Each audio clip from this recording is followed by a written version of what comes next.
안녕하세요, 묘한의사입니다. 요즘은 향기의 시대입니다. 향기, 그죠? 바디 제품을 쓰더라도 좋은 향기가 나고, 그리고 향수를 굉장히 많이 쓰게 되죠. 그래서 향기에 접촉이 많이 되게 되는데, 피부염 있는 분들 같은 경우는 이 향기를 조심해야 된다는 사실을 혹시 알고 계신가요? 향수와 향기가 많이 나는 화장품을 썼을 때 피부염이 악화된다는 사실, 이 사실을 꼭 아셔야 됩니다. 오늘 이 시간에는 향기와 피부염에 대해서 한번 알아보겠습니다.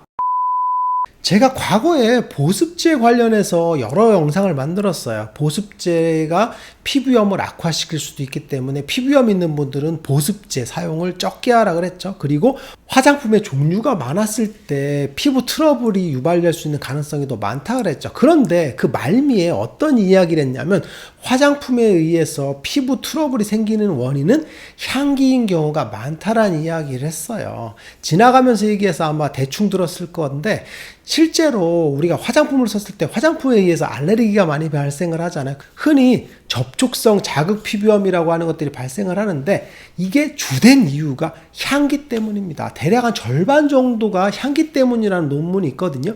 실제로 우리가 화장품을 발랐을 때 화장품 성분에 의해서 피부염이 유발될 수도 있죠. 그리고 화장품에 포함되어 있는 향기 성분이 접촉성 피부염을 유발하는 경우가 굉장히 많습니다. 보통 향기 나는 성분은 뭐냐면 유기화합물이거든요. 그래서 이제 포탈레이트나 이런 것들, 아니면 알코올 계열 이런 것들, 아니면 이제 파라벤 같은 그런 보존제 같은 것들이 첨가돼서 향수를 만들게 되는데, 이런 향수 성분들이 피부에 흡수됐을 때 피부염을 유발한다 라고 보시면 돼요. 근데 우리가 향기 성분이 피부에 영향을 미치는 경우는 사실 세 가지 경우입니다. 첫 번째는 바디 제품입니다. 우리가 이제 바디워시를 쓰거나 아니면 샴푸를 쓸 때도 향기가 있는 게 있고 없는 게 있죠. 근데 그 뒤에 자세히 보게 되면 피부에 예민한 경우에 쓰는 바디 제품 같은 경우에는 무향이라고 써 있는 경우가 많습니다. 제가 사용하는 샴푸 같은 경우에도 알레르기 물질들이 없다고 되어 있거든요. 그래서 향기가 없습니다. 무향이라고 나오거든요. 그래서 이제 구입해서 쓰고 있는데, 향기가 있는 성분들은 알레르기를 많이 유발하죠. 그래서 바디 제품 같은 경우도 향기가 없는 제품을 쓰는 게 굉장히 중요합니다. 향기가 있으면 기분이 좋죠, 쓸 때. 그렇지만 피부에 알레르기를 유발할 가능성이 높습니다. 그래서 아토피 피부염이 있거나 지루성 피부염이 있거나 화폐상습이 있는 경우에 바디 제품을 쓸 때도 향기가 없는 걸 쓰는 게 좋습니다. 그래서 조금 저렴한데 향기가 없는 제품을 쓰는 게 더 피부에 이롭다라는 걸 꼭 기억하셔야 돼요. 향기를 맡아보는 게 굉장히 중요합니다. 그리고 두 번째는 향수입니다. 향수 성분 자체가 문제를 일으키는 경우는 그 성분 때문에 알레르기를 많이 유발하는데, 잠깐 뿌리는 경우에는 그죠, 영향이 적을 수 있는데 수시로 이제 첨가해서 뿌리는 경우가 있죠. 이런 경우는 향수에 의해서 피부염이 굉장히 심하게 악화되는 경우들이 많습니다. 그리고 또 하나는 이제 화장품이죠.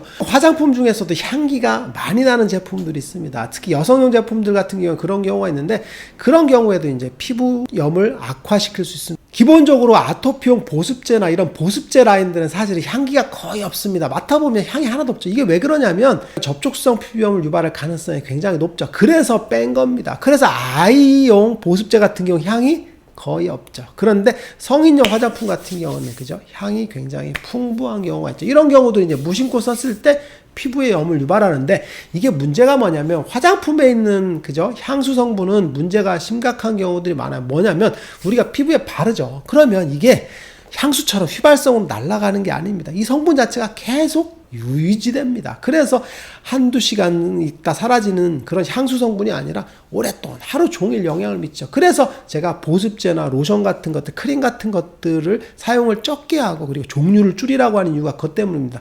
하나, 두 개, 세 개의 향이 합쳐지면서 그죠, 어떤 거에 의해서 알레르기를 유발하는지 알 수가 없거든요. 그래서 문제가 심각한 경우가 많아요.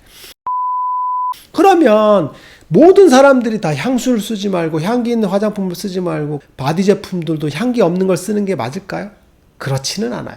기본적으로 향기가 피부염을 악화시킬 수 있는 경우는 기존에 피부염이 있는 사람들에게 더 많이 악화시킵니다. 아토피 피부염 있는 경우는 향기에 의해서 그죠? 피부염이 악화되는 경우가 굉장히 높죠. 지루성 피부염도 마찬가지고 화폐상습진도 마찬가지고 기존에 피부염이 있는 분들 같은 경우에 악화시키는 빈도가 훨씬 높습니다. 이게 왜 그러냐면 피부에 열린 상처를 통해서 향수 성분이 들어오기 때문에 그렇습니다. 기본적으로 향기는 두 가지로 들어오죠. 코로 들어오죠. 호흡기로. 그리고 또 하나는 피부를 통해서도 흡수됩니다. 이게 피부를 통해서는 경피독이라고 해서 그죠? 피부 장벽이 무너져 있죠. 제가 얘기했던 것처럼 피부염이 있는 경우는 피부 장벽이 기본적으로 다 무너져 있는 상태죠. 그러니까 틈이 벌어져 있겠죠. 그 틈을 통해서 향수 성분이 들어오게 되겠죠. 그래서 경피독 형태로 알레르기를 유발하는 경우들이 굉장히 많습니다.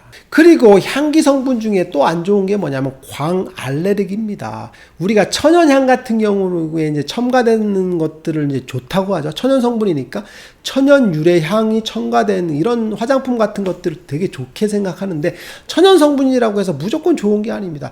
천연 향 중에서 자외선과 딱 만났을 때 광알레르기를 유발하는 경우가 굉장히 많습니다.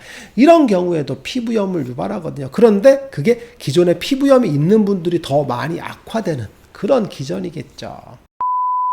그렇다면 내가 피부염이 있어요. 그러면 향수를 어떻게 써야 되고 화장품을 어떻게 써야 될까요? 기본적으로 첫 번째는 안 쓰는 게 좋습니다. 특히 향수 같은 경우는 안 쓰는 게 매우 중요할 것 같아요. 저 같은 경우에도 이제 환자분들 때문에 향수를 안 쓰거든요.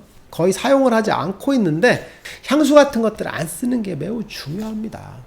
그리고 두 번째는 화장품 같은 경우에도 향기가 없는 제품들을 꼭 골라서 쓰는 게 좋습니다. 뒤에 보시고 향수 성분들이 있는지를 확인하시는 게 좋아요. 그래서 무향 제품을 쓰는 게 중요할 것 같아요.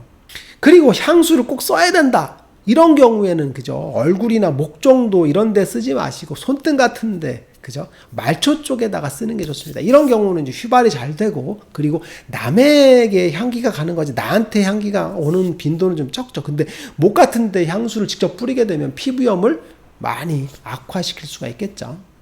오늘 시간에는 향기와 피부염에 대해서 한번 알아봤어요. 우리가 무심코 사용하는 향수나 향기가 많은 화장품들 아니면 향기가 풍부한 바디 제품들을 썼을 때 피부염이 악화된다는 사실을 모르는 경우가 굉장히 많습니다. 그래서 피부염이 있는 경우는 향기와 멀어지는 게 굉장히 중요할 것 같습니다. 그래서 향수를 무분별하게 사용하는 것들은 피하시는 게 굉장히 중요할 것 같습니다. 묘한 의사에게 궁금한 것 있으면 댓글로 남겨주세요. 영상을 통해서 답변하겠습니다. 빠잉!